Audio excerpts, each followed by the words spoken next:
며칠 전에 어머니께 전화를 드렸더니 저에게 산송장이라고 들어봤냐고 그렇게 물어보시더라고요. 여러분 들어보셨습니까? 산송장이라고.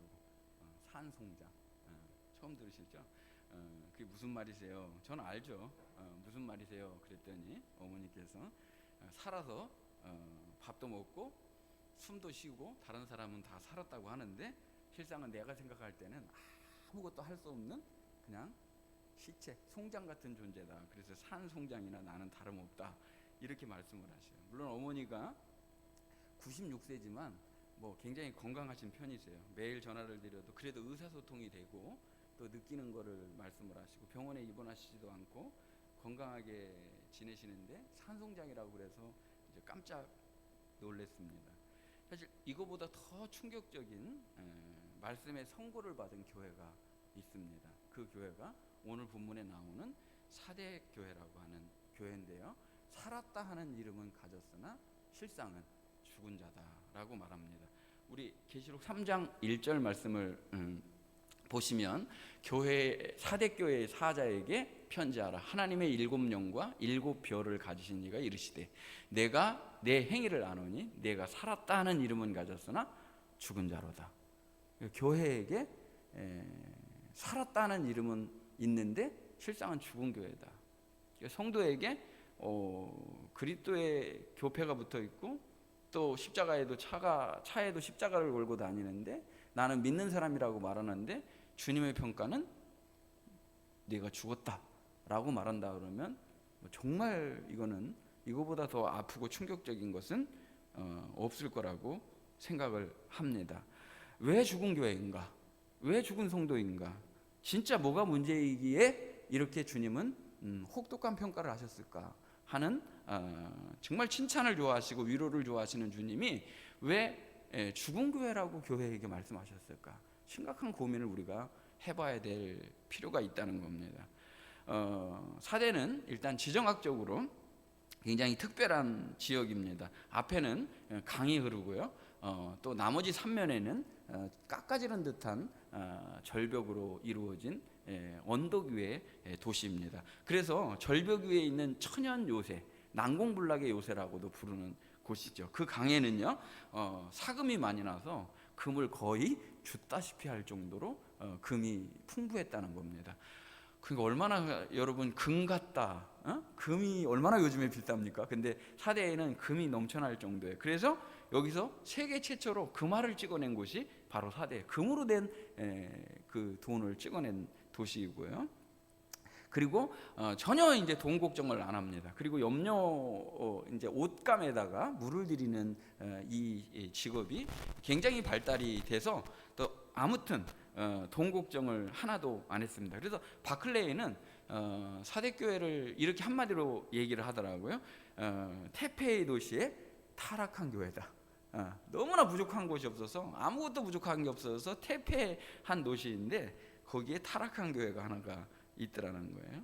그러니까 이 돈이 많을 뿐만 아니라 사대를 보니까요, 우리 이 속담에 쓰고 있는 말이나 온 말들이 거기서 굉장히 많이 나왔더라고요. 예를 들면 임금님기는 당나귀기, 이것도 이 도시에서 이제 시작된 거라고 하고요. 그 다음에 요즘 우리 아이들이 많이 하는 주사위 놀이나 공기 놀이 있잖아요. 그것도 여기서 이제 시작이 됐다는 거예요. 그러니까 놀기 좋아하고 돈으로 모든 문제들을 다 해결을 하고 태페와 향락이 자리 잡은 도시이고, 그리고 특별히 이제 미녀들이 많았다 그래요. 우리 교회 성도들처럼 미녀들이 많아가지고 미녀들이 많은 거는 문제가 안 되는데 그것 때문에 이제 다음 단계의 문제가 생긴 것 같아요.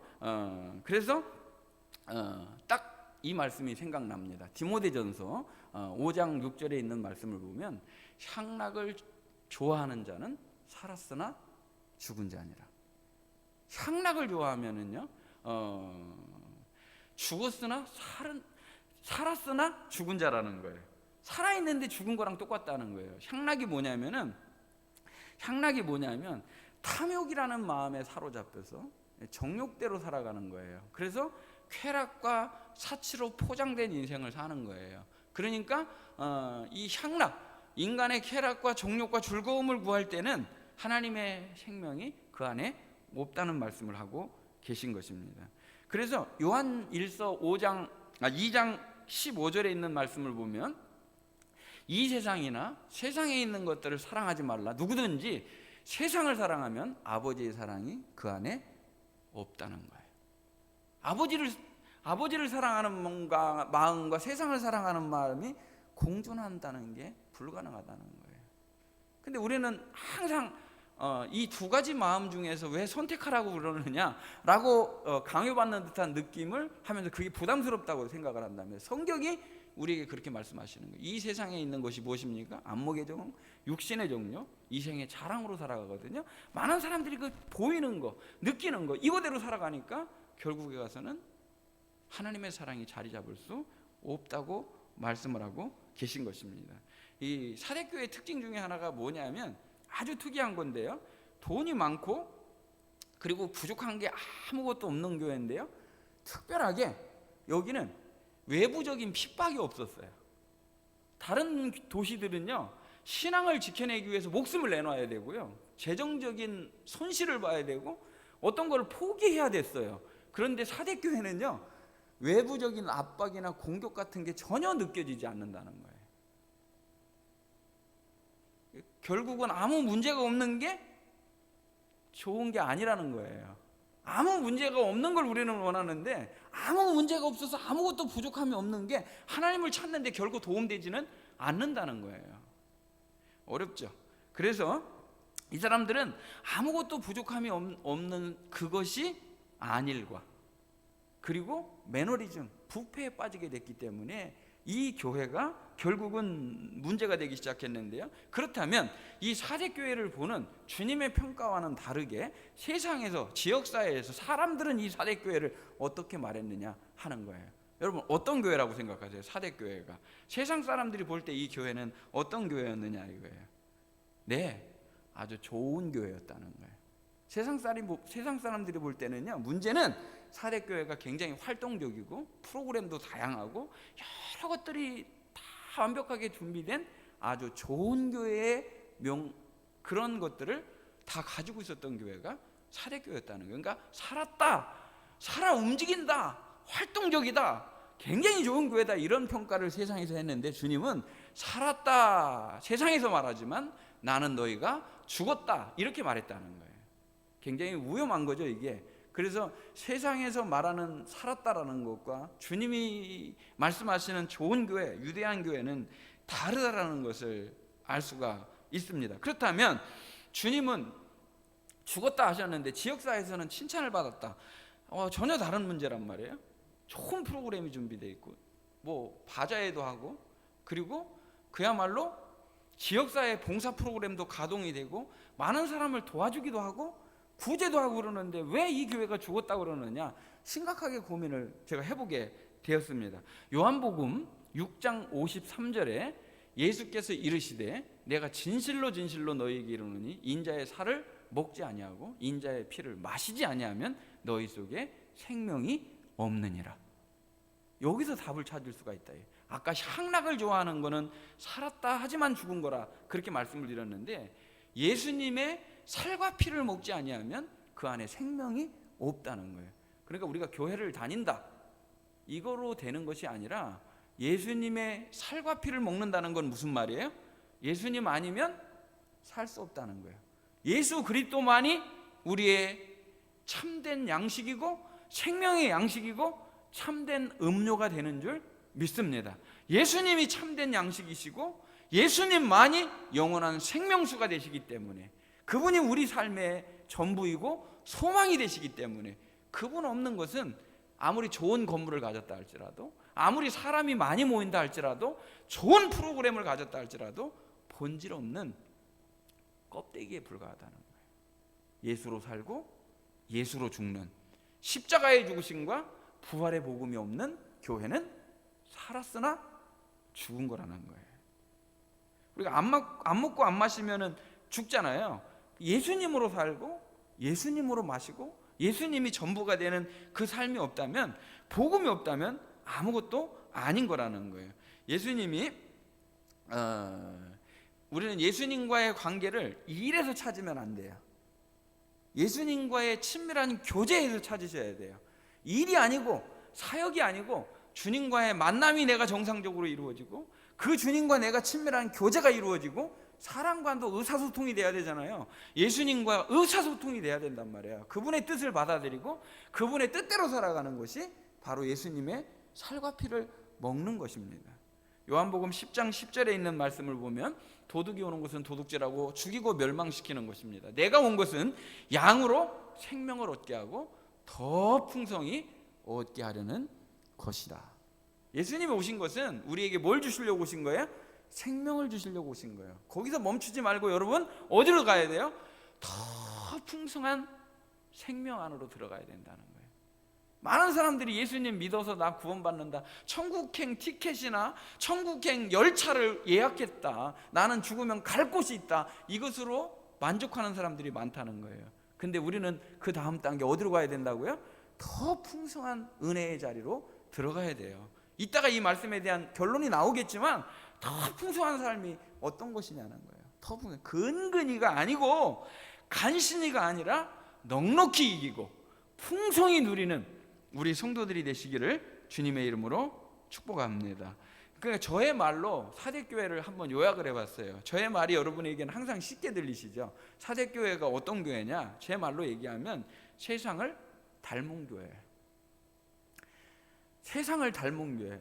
언제 우리는 이 세상에 주도적인 역할을 해왔고요, 이 세상에 선한 영향력을 나타내고 세상이 가질 수 없는 가치를 우리가 가졌단 말이에요.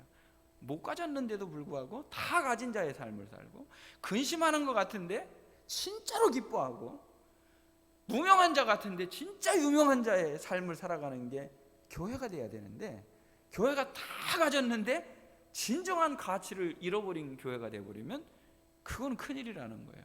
세상을 닮은 교회가 되어버렸는데요, 주님은 우리에게 말씀하십니다. 교회가 세상 속으로 들어가야지 교회 속에 세상이 들어왔다는 거예요.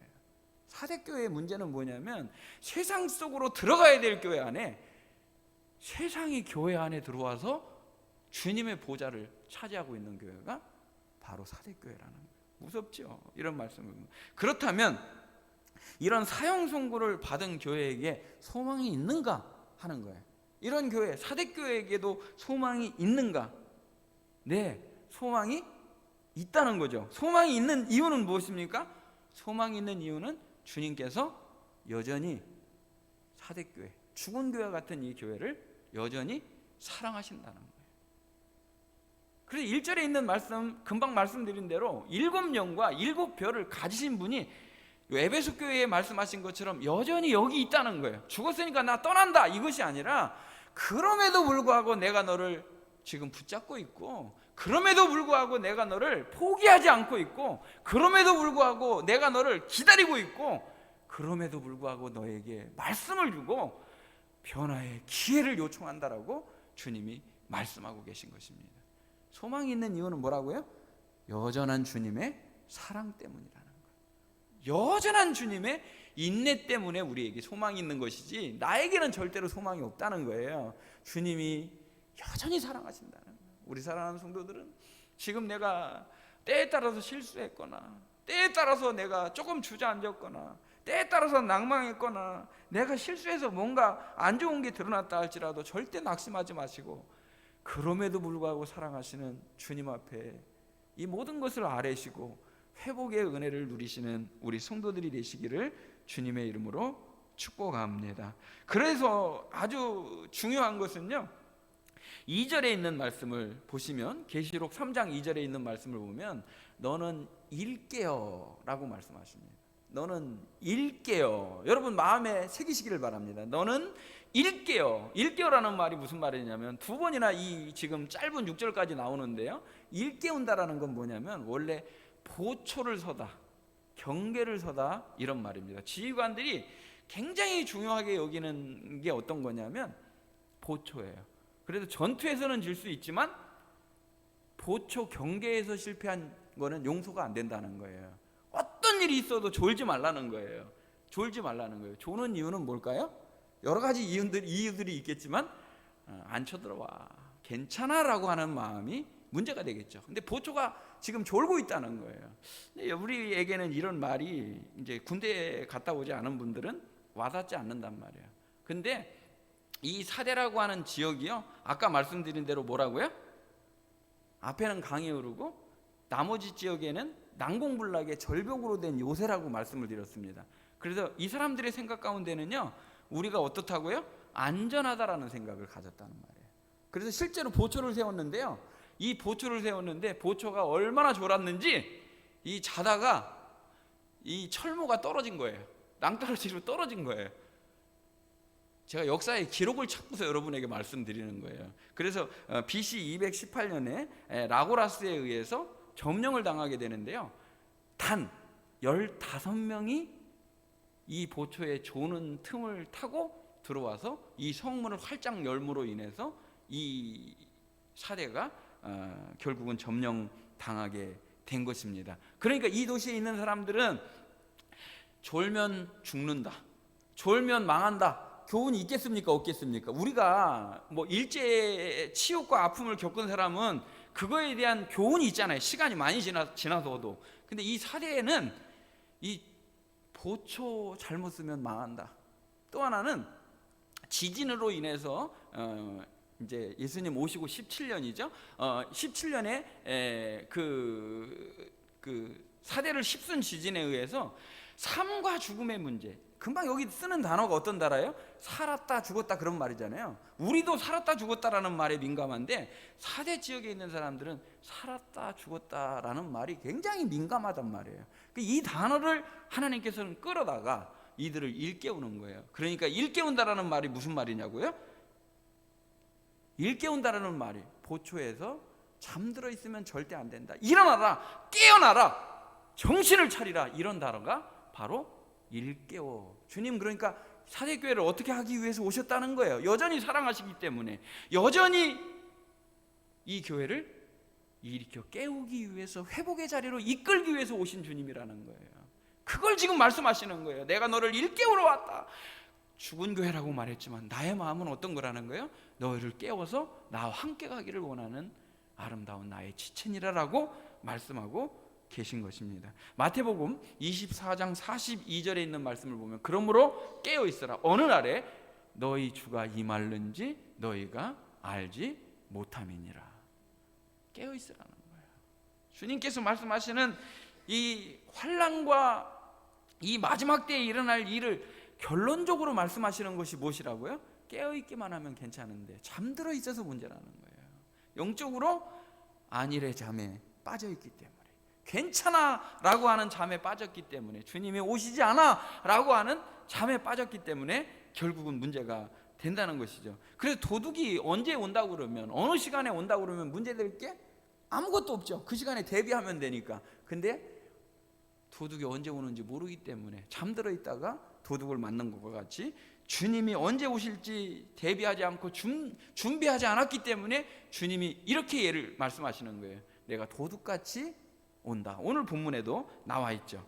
베드로전서 5장 8절에 있는 말씀을 보면 근신하라, 깨어라, 너희 대적마귀가 우는 사자같이 두루다니며 삼킬 자를 찾나니. 이 말씀도 마찬가지예요. 이 말씀도 여러분, 이거 누가 쓴 거예요? 성령님이 우리에게 주신 말씀이죠. 근데 저자는 누구예요? 베드로죠. 예? 베드로가 잠들면 어떻게 된다는 것을 처절하게 경험한 사람이지 않습니까? 정말 자기가 기도의 자리를 잠의 자리로 바꿀 때, 주님을 바짝 따라야 되는 그 자리에서 조금 밀려나기 시작할 때 얼마나 타락의 누부로 주님을 부인하는 자리에 이른다는 것을 경각심을 가졌던 사람이에요. 아, 우는 사자와 같이 둘을 삼킬 자를 찾는구나 하고서 깨달은 자의 고백인 것입니다.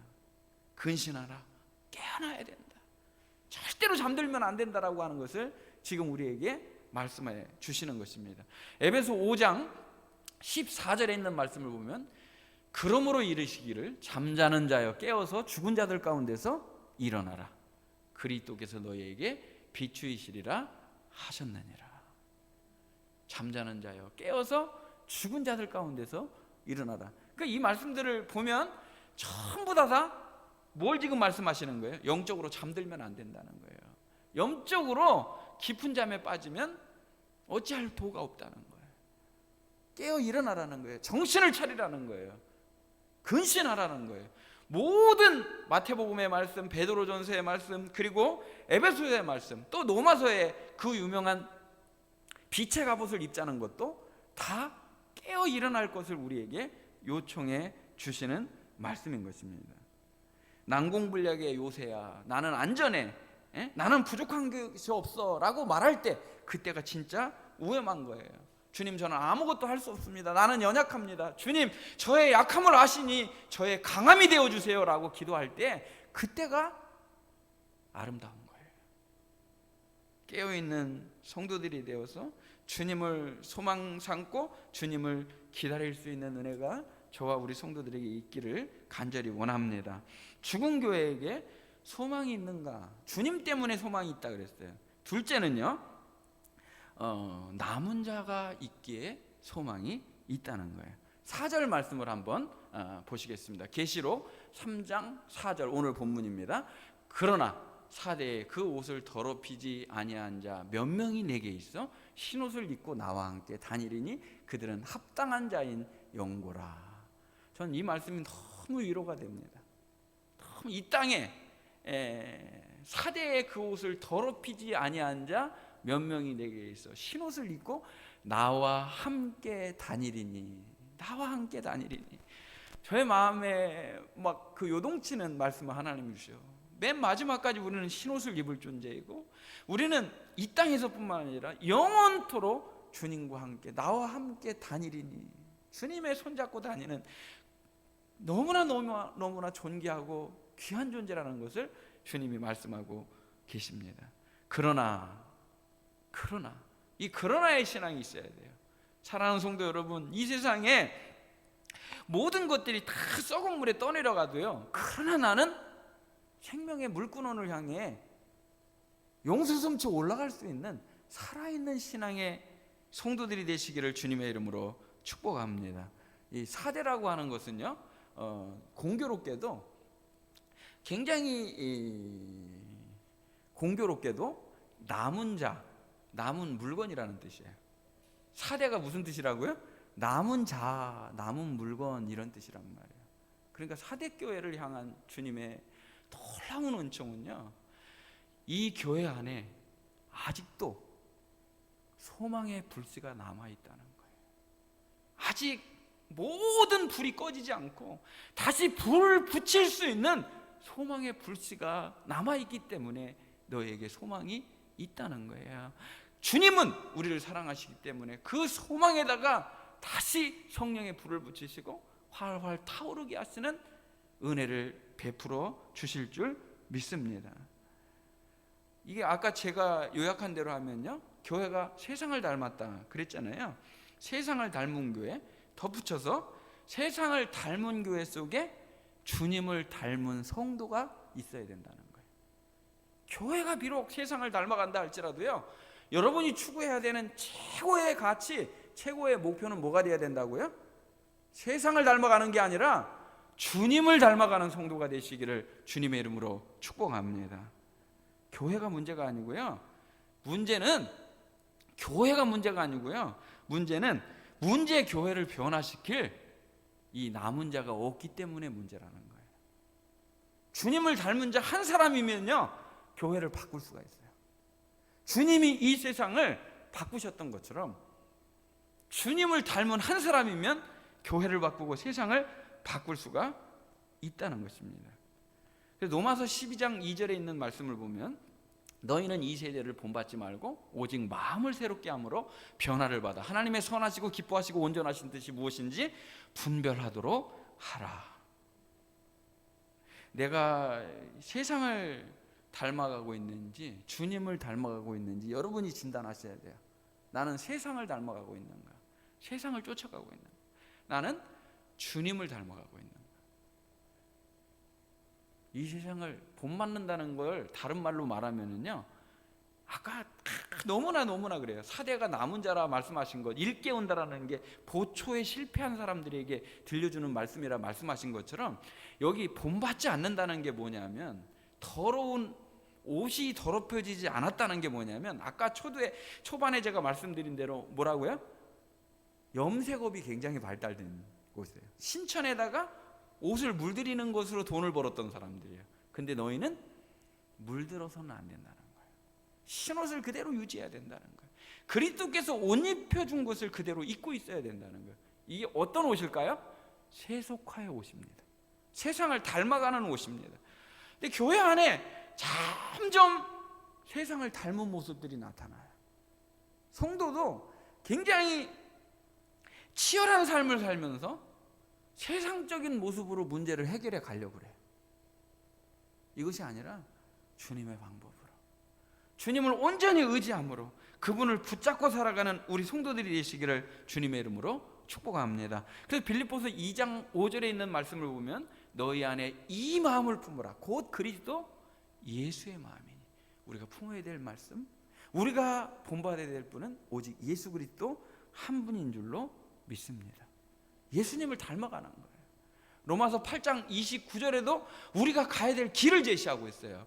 하나님이 미리 아신 자들을 또한 그 아들의 형상을 본받게 하기 위해서 우리는 아들의 형상을 본받아 가야 된다는 거예요. 이것이 바로 세상을 닮은 교회 속에 주님을 닮은 성도가 있어야 된다는 거예요. 그러니까 교회 탓을 할 게 아니에요.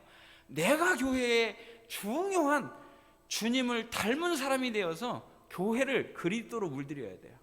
세상으로 물들이는 사람이 아니라, 세속화의 가치를 교회 속에 끌고 들어오는 사람이 아니라, 세상의 경영 방식으로 교회를 경영하는 게 아니라 주님의 방식으로, 주님의 사랑으로 교회를 물들일 수 있는 저와 우리 성도들이 되기를 간절히 원합니다.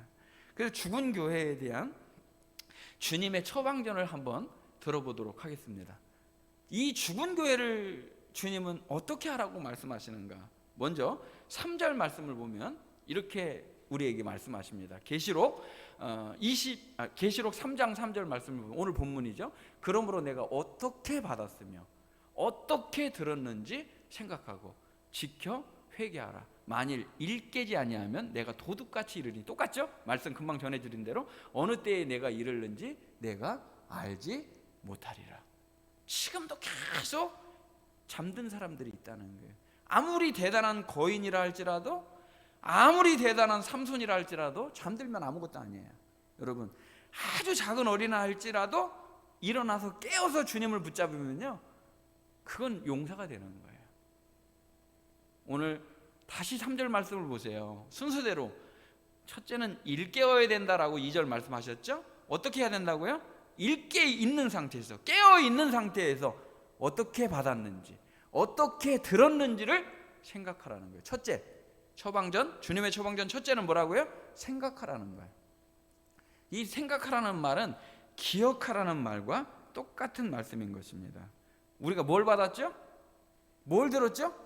복음의 말씀이죠. 어떻게 받았는지, 어떻게 들었는지, 어떻게 우리가 은혜를 받았는지 다시 기억하고 떠올리라는 거예요. 우리가 거름더미 같은 거에서 정말 부르심을 받아서 복음의 말씀으로 진정한 예수 생명으로 사는 자가 되었잖아요. 그러면 어떻게 이 복음을 들었는지, 어떻게 예수 생명이 내 안에 들어왔는지를 기억하라는 거예요. 그리고 네가 회복되어졌으면 좋겠다라는 거예요. 둘째로는 다시 3절 말씀을 보면 지켜라고 말하고 있습니다. 지켜. 그렇죠? 지켜야 된다는 거예요. 뭘 지켜요? 생각하고 지켜야 된다. 계시록 1장 3절 말씀을 보시겠습니다. 이 예언의 말씀을 읽는 자와 듣는 자와 그 가운데 기록한 것을 지키는 자가 복이 있나니 때가 가까움이라. 지난번에 제가 말씀드렸어요. 읽는 자는 단수고 듣는 자하고 지켜 행하는 자는 뭐라고 그랬죠? 복수라고 그랬어요. 한 사람이 지금 이 성경 말씀을 읽고 있고요, 당시에는 이제 성경 말씀을 읽었어요. 성경 말씀 이 편지를 읽어줬단 말이에요. 그러면 읽는 자는 한 사람이지만 듣는 자와 지켜 행하는 자는 복을 받는 거라는 거예요.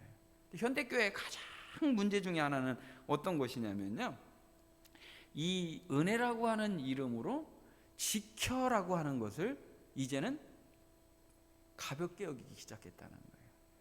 이 지켜를 내가 하려고 그러는 것이 돼서는 물론 안 되지만 주님이 주시는 은혜에 의해서 지켜야 되지만 지킴이 얼마나 복인지는 우리가 반드시 기억하고 있어야 된다는 거예요.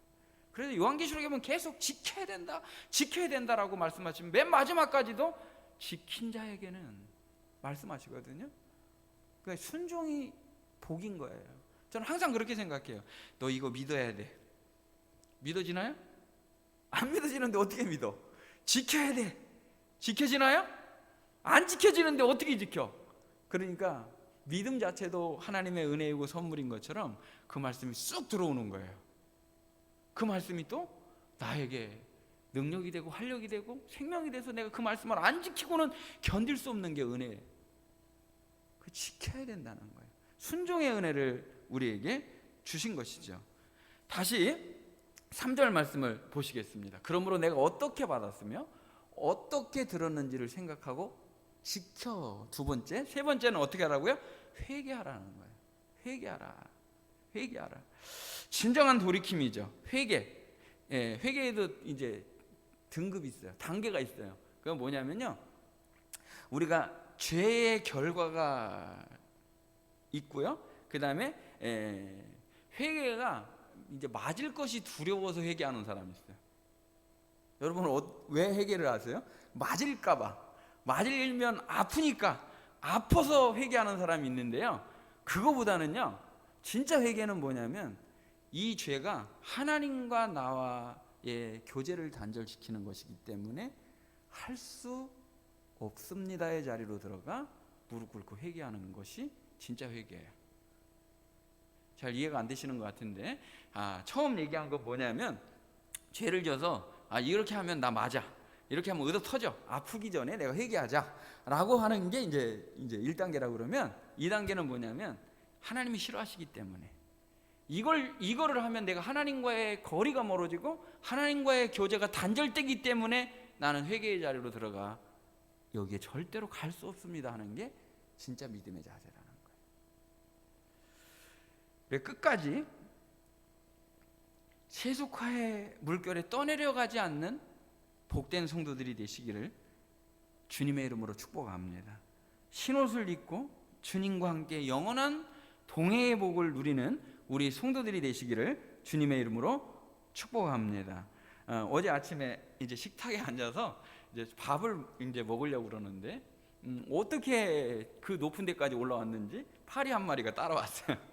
파리 한 마리가 따라서 밥 먹으려고 그러는데 파리가 왔다 갔다 하고 날아다녀요. 그래서 일어나기도 뭐하고 그래서 제가 날아가는 파리를 탁 잡았습니다. 그래도 날아가는 파리를 바닥에다 탁 던졌더니 얘가 뇌진탕에 의해서 급히 사망을 하게 됐습니다. 그랬더니 제 아내가 이럴 땐 여러분 눈이 반짝반짝 하시는 것 같아. 제 아내가 그걸 보고서 한마디 합니다. 살아있네. 아직 살아있다는 거죠. 근데 그 다음 말이 저의 마음에 와닿았어요. 살아있네. 그러더니 아직은, 이렇게 얘기를 해요. 아직은 살아있다 이거죠. 근데 제가 듣고 싶은 말은 어떤 말이에요? 여전히 살아있네, 계속 살아있네 돼야 되는데, 이 세상 속에 파리는 언제든지 날아갈 수 있거든요. 어느 곳이든지 따라오거든요. 우는 사자들이 따라오는 것처럼 온단 말이에요. 어떻게 보면 이미 우리 가운데 벌써 고통하는 때가 왔다는 거예요. 우리를 잠들게 하는 안일의 큰 이불이 우리를 덮어주고 있고, 그리고 우리를 쉬게 하고 편안하게 해주는 이 세상의 편안한 이불들이 너무나 포근하다는 거예요. 일어나기에는, 거부하기에는 힘든 이불들이, 그 침대가 너무 푹신한 침대가 제공되어 있을 수 있다는 거예요. 환난보다 더 무서운 게 아니래요.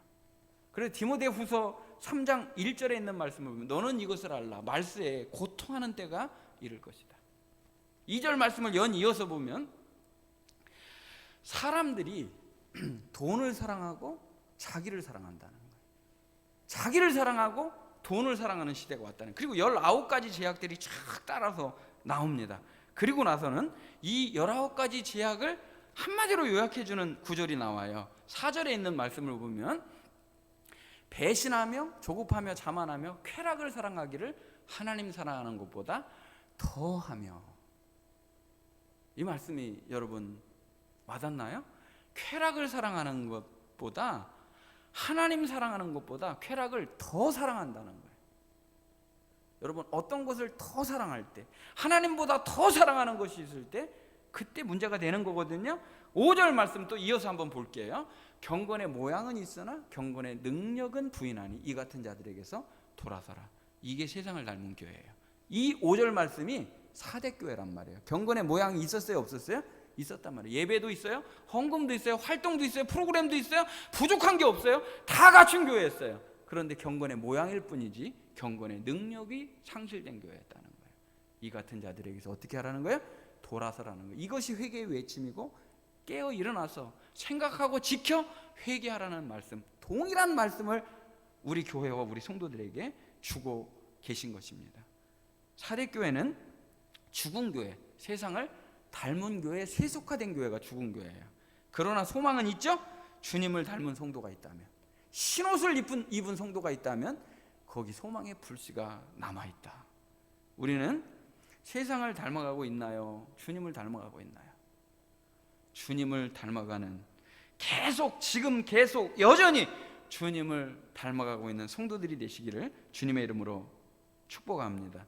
깨어서 기억해내고 생각해내고 말씀을 지키고 회개의 자리에 앉아서 주님을 계속 닮아가는, 주님이 가신 그 길을 따라가는 저와 우리 성도들이 되기를 간절히 원합니다. 하나님 감사합니다. 오늘 또 교회에게 주시는 엄중한 경고가 우리 교회와 나 자신에게 주시는 말씀인 줄 깨달아 알게 하여 주시고, 세속화의 물결에 떠내려가는 사람 한 사람도 없게 하시고, 안일의 잠에 잠든 자가 한 사람도 없게 하시고, 세속화의 물결 속에, 세상을 닮은 교회 속에 진정으로 주님을 닮아가는 흰옷 입은 성도의 모습으로 주님과 함께 길을 걸어가는 저와 우리 성도들이 되게 하여 주시옵소서. 깨어나게 하시고 일어나게 하시고 말씀을 생각하게 하시고 지키게 하시고 회개의 자리에 앉아서 주님 가신 길을 계속해서 걸어갈 수 있는 살아있는 성도들이 다 되게 하여 주시옵소서. 예수님의 이름으로 기도하옵나이다. 아멘.